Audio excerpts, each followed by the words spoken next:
दोस्तों नमस्कार, मैं हूं प्रीतम ऋतु और आप देख रहे हैं मेरा नवीनम चैनल।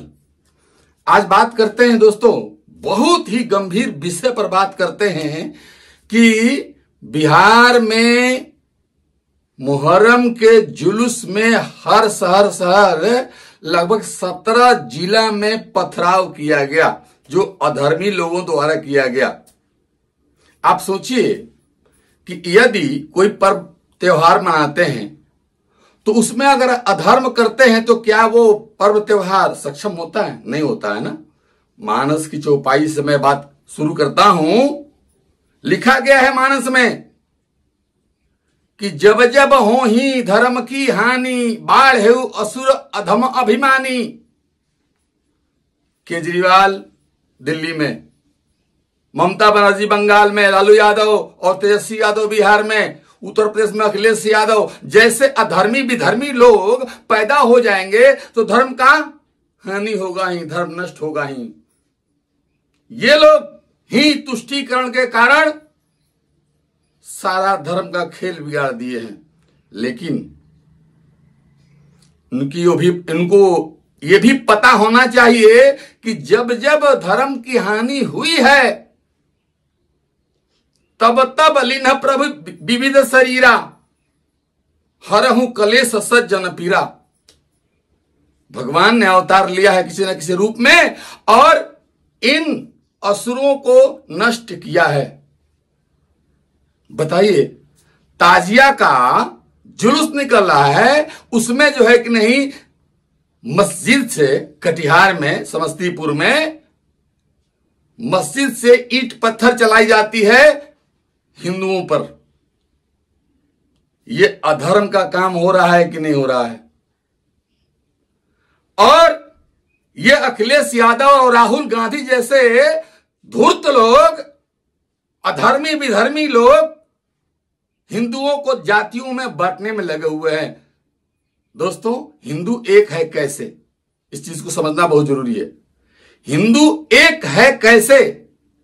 हिंदू मनुष्य से पैदा हुए सभी प्राणियों को ही हिंदू कहते हैं, जो मनु महाराज से पैदा हुए। हम लोग मनु महाराज के संतान हैं, मनुष्य मनुष्य से पैदा हुआ। तो फिर जाति कहां से इसमें आ गई? और जातियों में बांट करके और उन लोगों को, मुसलमानों को तुष्टीकरण के अधीन उनको चढ़ाकर ईंट पत्थर चलवाकर हिंदुओं पर जुल्म करवाते हैं ये राहुल, अखिलेश और ममता और केजरीवाल जैसे लोग। दोस्तों, अगर महाभारत आप पढ़ेंगे तो महाभारत के अनुसार कर्म व्यवस्था पर जाति की व्यवस्था दी गई। महाभारत होने से पहले त्रेता युग में भी कर्म के अनुसार जाति की व्यवस्था दी गई थी। हम लोग हैं एक ही खानदान के, चाहे वो ब्राह्मण हो, चाहे क्षत्रिय हो, चाहे वैश्य हो या शूद्र हो। आप ध्यान से देखिएगा, ब्राह्मण का क्या काम है? वेद ज्ञान को देना, ज्ञान बताना, कथा करना, पूजा पाठ कराना। और क्षत्रिय का क्या काम है? क्षत्रिय का काम है रक्षा करना, राज करना, लोगों को कोई तकलीफ ना हो इसके लिए रक्षा करना। और वैश्य का क्या काम है? वैश्य का काम है खेती करना, पशुपालन करना और अन्न उपजाना। और शूद्र का काम क्या है? सेवा करना। आपके शरीर में, हम मनुष्यों के शरीर में ये चारों वर्ण रहते हैं। जैसे गर्दन से ऊपर ये ब्राह्मण है, चूंकि ये जो मेरा सिर है ये ब्राह्मण है, ये वेद का ज्ञान रखता है, बात कहता है, पूजा कराता है या कुछ करता है। और गर्दन से नीचे छाती तक ये मेरा क्षत्रिय है, क्योंकि इसी से हम रक्षा करते हैं और सब कुछ करते हैं। और छाती से लेकर कमर तक ये वैश्य है। चूंकि भोजन, जो भी अन्न होता है, ग्रहण होता है, वो यहां चला जाता है। भोजन और पशुपालन का जो चीज निकलता है वो यहां समा जाता है पेट में, जिसको कहते हैं, इसलिए ये आपका पेट वैसे है। और आपके सारे शरीर का बोझ ढो कौन रहा है? आपका पैर, इसलिए पैर आपका शुद्र है। चारों वर्ण तो आपके शरीर में ही है, फिर आप जात जात में अलग अलग कैसे हो गए? यही बात समझना चाहिए। यही बात समझा रहे हैं धीरेन्द्र शास्त्री जी भी, कि हम जाति में नहीं बटेंगे, जब बटेंगे तो कटेंगे। मोदी जी ने कहा था, एक रहेंगे सेफ रहेंगे।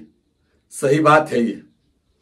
दोस्तों, कर्म के अनुसार जाति की व्यवस्था कर दी गई त्रेता युग में ही। जो लोग पूजा पाठ कराते थे उन्हें ब्राह्मण कह दिया गया, चलो भैया आप ब्राह्मण रहिएगा। जो राजकाज देखते थे, रक्षा का काम करते थे, उन्हें क्षत्रिय मान लिया गया। जो कृषि और पशुपालन करते थे उन्हें वैश्य मान लिया गया। जो सेवा में लगे हुए थे, सेवा करते थे, उन्हें शूद्र कह दिया गया। इतना ही अंतर है हम लोग एक ही आदमी के संतान।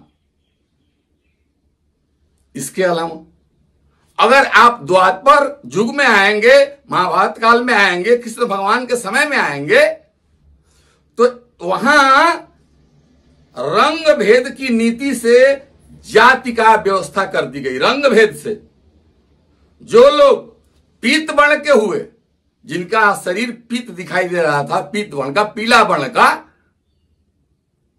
मतलब काफी गोरे, उन्हें ब्राह्मण कह दिया गया। जो गेहुए रंग के थे, न गोरे थे न सांवले थे, सिंपल थे, जो गेहुए वर्ण के थे उन्हें क्षत्रिय कह दिया गया।